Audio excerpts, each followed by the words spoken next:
대단히 반갑습니다. 그림난 잔영TV 이종수입니다. 이번 시간은 1177번째 시간으로 트로트2라는 글을 읽어드리겠습니다. 트로트2 품바 각설이. 어깨에서 유명한 여성 품바 버들이 봉짝에서 다시 한번 분화한 장르로 전국의 장터를 돌아다니며 행하는 품바 및 각설이들의 공연 문화에서 시작하였다. 장타령 즉 장날마다 돌아다니면서 무대를 선보이고 물건을 팔기도 하는데 어찌 보면 조선시대 남사당패의 직계 후손이라고 볼 수도 있겠다.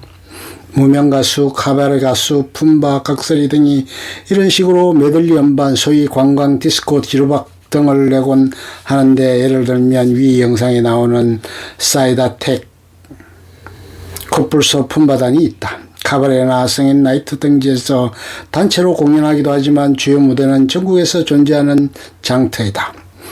대다수 인구가 아파트에서 거주하는 현대 대한민국에서도 간혹 아파트 단지 내 야시장에서 공연하는 걸 종종 볼 수 있다. 품바답게 정식 무대가 아닌 공터에서 장비를 설치하고 공연하여 관객과 구분되지 않는 것이 특징. 품바나 각설이의 정체성을 강조하는 의상은 누드기 안복을 기반으로 과장된 화장을 비롯한 광대 분장을 하고 장구, 북, 꽹과리 같은 국악 타악기를 주도적으로 사용한다.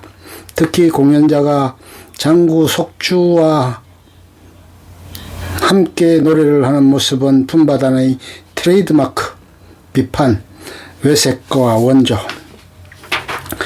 일반적으로 트로트가 일본 엔카로부터 왔다는 인식이 퍼져 있고, 위의 특징 문단에 나오듯 음계도 일본 영향이 있으며 역사 문단에도 나오듯 민족 말살 통치 시절 한국적인 정서를 띄는 노래를 만들기 어려운 경우도 겪었다. 이로 인해 해방 후 외색으로 찍혀 탄압받은 일도 있다.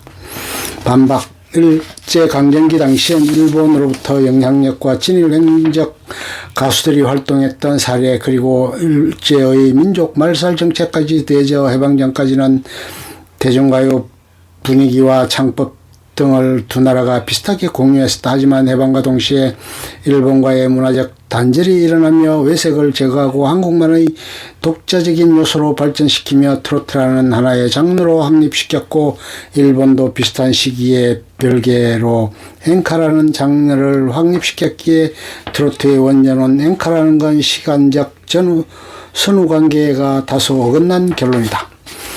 일제강점기 당시 유행하던 대중가요들의 영향 중에서 서양음악과 일본 민요요소만 있었던 게 아니라 한국 민요요소와 한반도의 각 지역색 또한 영향을 주었기 때문에 일제강점기 대중가요 자체를 전부 일본만의 것으로 단정짓기에는 애매하다.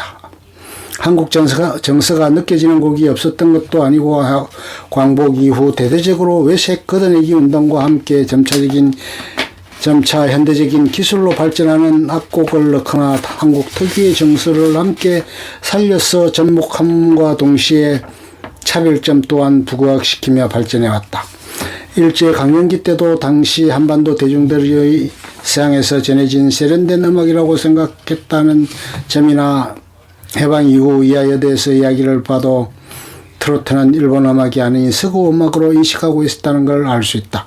게다가 결론적으로 지금 현대 대한민국 트로트는 외색이라는 건 완전히 사라지고 한국 정서가 느껴지는 전형적인 한국 음악이 되었기 때문에 트로트를 엔카의 하위 장르로 취급하는 건 맞지 않다는 의견도 있다. 한편 트로트 전체 역사를 써보면 일본 영향은 초반의 민족 말살 통치 시절로 한정될 뿐이며, 더군다나 일본 음악 전문가들 사이에서는 엔카가 한국 음악의 영향을 받았다거나 엔카가 한국이 원조라는 인식이 있다. 엔카의 시조라 불리는 코가 마사오가 자주 한국 민요의 영향을 언급했다. 그렇다고 해서 엔카를 트로트의 하위 장르로 취급하기에는 맞지 않는 것처럼 말이다. 트로트의 뿌리가 엔카에서 나왔다고 하여 일본 문화라고 한다면 기모노의 뿌리가 한뿌에 있으니 중국 문화가 될 것이다. 하지만 실제로 중국인들이 이러한 주장을 할 때 일본인들은 일본만의 독자적인 문화로 발전시켰으니 일본 문화다라며 반박한다. 다만 라시, 도미, 파, 단음계가 일본에서 온 사실은 부정할 수 없다. 이 음계가 남아있는 국가는 일본 및 일본 식민지 경험이 있는 한국과 대만이다. 일본의 침략을 받은 중국에도 쓰였지만 공산화 이후 외색이 짙다는 이유로 금지시켰다는 후문이 있다. 다음 곡은 대만 가수 당뇨가 부른 인연 등이라는 민남어 곡이다.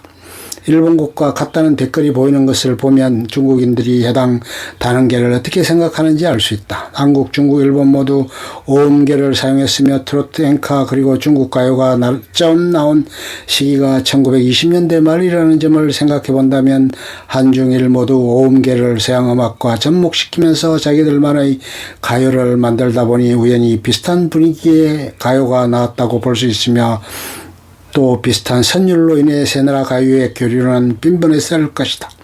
우리나라 최초의 가요인 낙화유수는 1927년에 나왔으며 중국 최초의 가요인 모모우도 1927년에 나왔다. 세 나라 모두 오음계를 사용하며 당시 유행했던 서양의 이박자가 접목되다 보니 분위기가 비슷해지는 것이다. 트로트는 자생적으로 나온 것이라 볼 수 있다. 그러나 문제의 라시도, 미파, 단음계가 남아 있는 한 트로트의 원조 논쟁은 계속될 것이다. 일본에서 온 것은 사실이기 때문이다. 따라서 트로트 음악가들은 중국처럼 이 단음계를 극복해야 할 필요가 있다. 진또배기는 단음계이지만 아닌 도레미솔라 단음계를 채택해서 외색풍에서 자유로우며 중국의 많은 단조 가요들도 이를 극복해서 중국적인 느낌이 나는 국풍 혹은 고풍가요라는 장르를 만든 것이다. 누군가 엔카가 하드록이라면 트로트는 헤비메탈이라고 비유하기도 한다. 둘 다 공통적으로 블루스에서 유래했지만 하드록에서는 계속 쓰는 블루노트와 기존 리듬을 빼버리고 빠른 리듬과 기교를 새롭게 넣어서 만든 헤비메탈과의 유사성 면에서 표현한 것이다. 하지만 과거부터 현재까지 트로트와 엔카 간의 교류가 적지 않아서 트로트 스타일 엔카 또한 존재하는 상황이라 이런 표현이 꼭 들어맞는 건 아니지만 현대에서는 음악계 흐름이 워낙 장르간 화합이 대세이기 때문에 세세한 장르 구분이 더욱 모호해지긴 하고 있다. 가사, 광복 이후로 통속성, 저급성이란 이유로 탄압받았다. 잘 이끌어 부산항아로 유명한 백야선도 이러한 이유로 젊은 나이에 은퇴하는 사달까지나 일어났다. 이는 독재정권의 문화적 보수성 탓이기는 하다. 하이 장르처럼 인식했다거나 일종의 키치 문화로 보자는 관점도 존재한다. 하지만 단순히 B급 문화라고 보기에는 자본성이나 대중성 측면에서 엄연히 주류했던 문화이자 한편으로는 민중적인 문화이기도 했다는 양면성을 지니고 있다. 2008년에는 지나치게 유치하고 저속한 가사 논쟁이 벌어지기도 했다. 과거 트로트는 유행가요라 불리던 시절엔 고급 예술로 여겨지던 인식에 걸맞게 연주, 편곡 등 제법 음악적으로 높은 수준이었다. 특히 일제강점기와 한국전쟁처럼 힘든 시기를 겪은 세대의 한맺힘과 한국 민족적인 감성을 잘 담아낸 노래가 많았을 뿐 아니라 민요나 판소리 등에서 따온 한국적인 박자나 가락창법을 도입하려는 시도 역시 풍부했다. 이 시기에서 나온 트로트 중 꿈에 본 내 고향, 나그네 서른 목포의 눈물, 불여자는 웁니다, 비 내리는 고모령, 비 내리는 호남선, 눈물 젖은 두만강, 구세어라 금수나 등을 들어보자.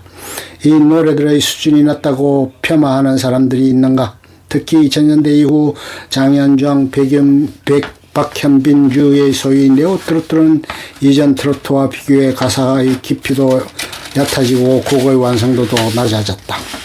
브라스의 퍼커션 적당히 넣어놓은 싸구려 편곡과 가사라고는 허구한 날 오빠 여보 자기 당신 사랑해요 안아줘요처럼 트로트 주 수요층인 40, 50대 남성들의 저급한 성적 상상력을 자극하는 가사나 힘든 인생길 어차피 한방이야 등의 인생론만 외치되니 수준이 높을 수가 없다.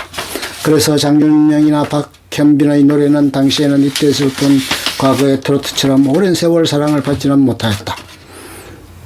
가족에 대한 사랑이나 다른 이에 대한 연민 등 보편적이고 고귀하다고 여기는 마음을 트로트곡의 주된 주제로 사용하는 작곡가 혹은 가수들은 가사가 조금만 선정적이어도 트로트라는 같은 분야로 엮이는 것을 매우 싫어하거나 몹시 난처해하거나 자신들은 과 완전히 다르게 여기고 싶어하는 듯하다. 반면 아무래도 네오 트로트는 과거 트로트에 비해 깊이가 떨어지는 추세다. 물론 트로트 말고 다른 장르라고 다르냐고 하면 그건 아닌지라 그냥 세대 간 감성의 차이이거나 업계 흐름의 차이일 수도. 최근 네오 트로트는 장르마저 모호하게 만든다는 비판이 있다. 들어보면 이게 90년대 댄스곡인지 트로트인지 분간할 수 없는 곡들도 존재한다. 이런 곡들인 경우 작곡가의 트로트에 대한 이해도가 부족한 경우도 종종 있다고 보여진다. 하지만 요즘 음악계는 워낙 장르 간의 혼합이 대세인지라 마냥 비난하기에는 또 모호하다. 언급했듯이 사실 음악이라는 장르도 고정된 것이 아니다. 생각하기는 장르의 특성은 명확하지만 이를 해석하고 활용하는 뮤지션들의 방향성은 계속해서 바뀐다. 힙합이 시기와 지역에 따라 가사의 주제나 메시지, 사운드의 특징이 다른 것처럼 이를 사용하는 뮤지션들의 성향에 따라 전부 다르다. 트로트도 클래식 취급받던 70년대 히트곡들도 1차원적인 사랑 타령에 치중한 노래는 무수히 많았다. 이를 어떤 식으로 풀어냈느냐에 따른 차이, 오히려 화성학을 비롯한 음악 이론적인 지식은 최근에 트로트 시장으로 진입한 작곡가 가수들이 더 빼어난 경우도 많다. 게다가 반대로 변형 자체를 인정하지 못하는 폐쇄성이 장르가 도태하는데 일조했다는 의견도 있다. 뽕짝 창시자 이 박사를 바라보는 한일강 시각차를 보면 이해가 빠를 것이다.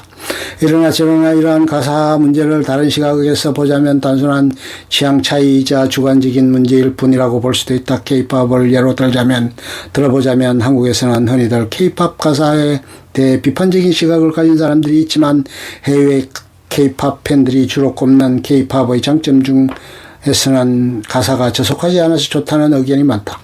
결국 다른 사람 취향마다 카바케라는 것, 자기가 부정적으로 생각하는 걸 다른 관점을 가진 남들은 장점으로 생각할 수도 있다. 용어 2005년 나오나는 B급 하이문화라는 인식을 받은 난 트로트에서 탈피하기 위해 아리랑 전통가요라고 부르자고 주장하기도 했다.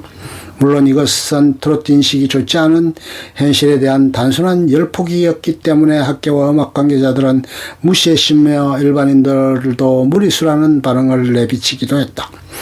일부 방송매체나 음반 매장 코너에서는 성인가요라는 용어로 부르기도 한다. 이유는 단순하게도 청소년이 아닌 성인이 주 소비층이기 때문. 끝. 좋으면 좋아요, 구독, 알림 설정 눌러주세요. 감사합니다.